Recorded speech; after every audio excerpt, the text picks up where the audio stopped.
Hi there everybody, today is January 4th, my name is Damon if you're new here, and I am going to take you through the park today because I'm going to do some calisthenics. They're kind of outdoor body weight training exercises, and then I'm also going to be taking you guys through some of my editing and mixing process that I'm doing on the song I recorded a couple days ago called Leaving, and yeah. So I was just doing a run, and there's lots of room out here, so I just can run for a long time, and then the next thing I do after a warm-up, is something called plyometrics. Probably you've heard of it, but since your body is composed of fast twitch and slow twitch muscles, it's good to do explosive movements, not just like your typical gym movements that you see at normal gyms. An example is a lot of people at gyms will do like a barbell bench press, lying down, doing a barbell push, and it's typically very slow, and your pecs are designed to throw things, designed to throw punches and block punches, so they're designed to be fast, twitch.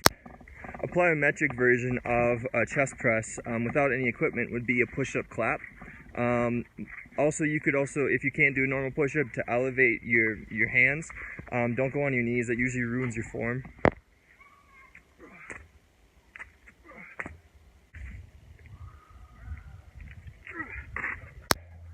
So that's kind of done.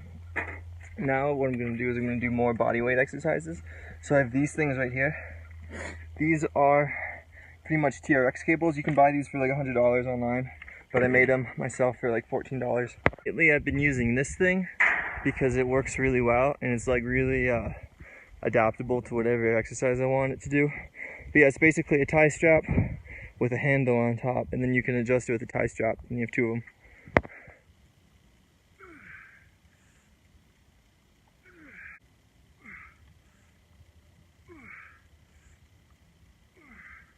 I mean, that's kind of that. I know it's a little bit unorthodox, but you know, hey, it's free, and usually if the weather's nice, it's actually very, very pleasant.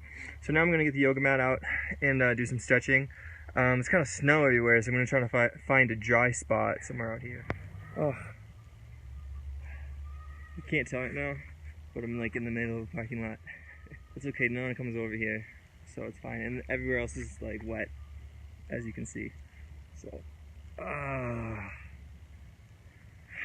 I sit as a musician. We sit down so fucking much because we're like stuck behind a computer all the time. This is what artistic people do nowadays. Everything's online. Everything's on the computer. So it's good to stretch. I want to get one of those standing desks, but as you can see, that's not going to work out. I need a Sprinter van, which are much nicer vans. So in the meantime, I just kind of stretch as much as I can.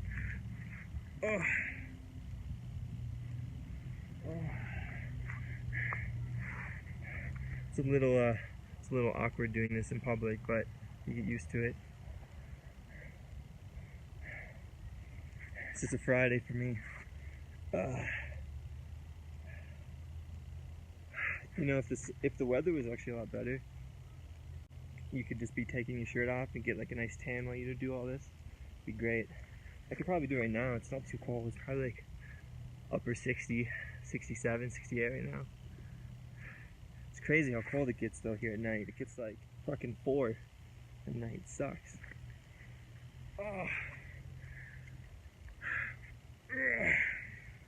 So I want to talk about this plastic container I got at Whole Foods because, you know, this is one of those things that I could probably reuse probably for months.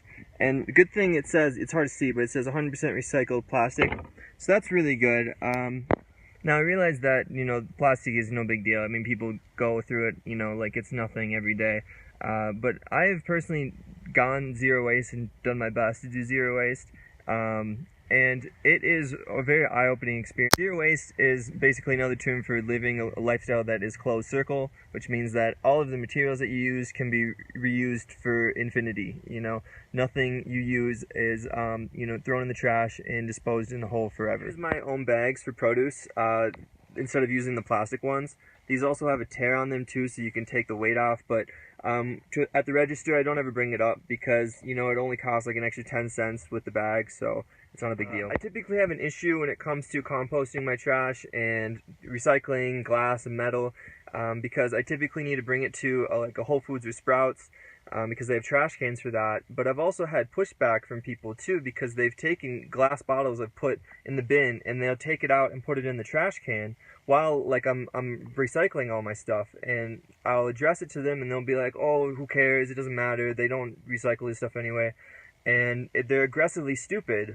Just like eating healthy, a lot of people don't like to do it because it's hard, and when it comes to the environment or living zero waste, there's a learning curve, and a lot of people just want to keep doing what they have been doing, which is throwing things in the trash and forgetting about it, not understanding that it has consequences. But, you know, I don't want to keep ranting, I don't want to bore you guys to death, but I appreciate you guys for watching. But anyway, when it comes to this plastic type of stuff, I'm just trying to get away from it. You know, any tips that you want to give me would be really helpful, because I'm trying to learn and I'm on the road, so it's one of those things where I don't have a driveway to bring all my recycled glass to. So, you know, my only idea I can think of is having like a bin in here and finding a way so it doesn't smell, and that I can bring it out to a park and just dump it out. So right here is the session. This was after I recorded everything, and now I put it in, this is called Studio One. So I don't always like doing these, showing these, because sometimes they're really boring, technical, but I'm going to show you just what I got going on right here. So I have the, right here. Old Dumbo, and I could believe it, and I could believe it. So that's what I'm going to edit, and I haven't done any processing to this at all, so there's no tuning, time correction, mixing, EQ, compression. So there's a lot that still needs to be done to all this. It's a lot of work, but hopefully, you know, I'll show you guys what it looks like when it's all done. So we have a couple things going on. We have the lead vocal, I could believe it. Then we have the doubles, left and right. And then we also have the harmony going on, which is the lower part. Could believe it. And then finally we have the high part, which is, I know it's really bad, so don't judge me too much. Old Dumbo, and I could believe it. And I could believe it.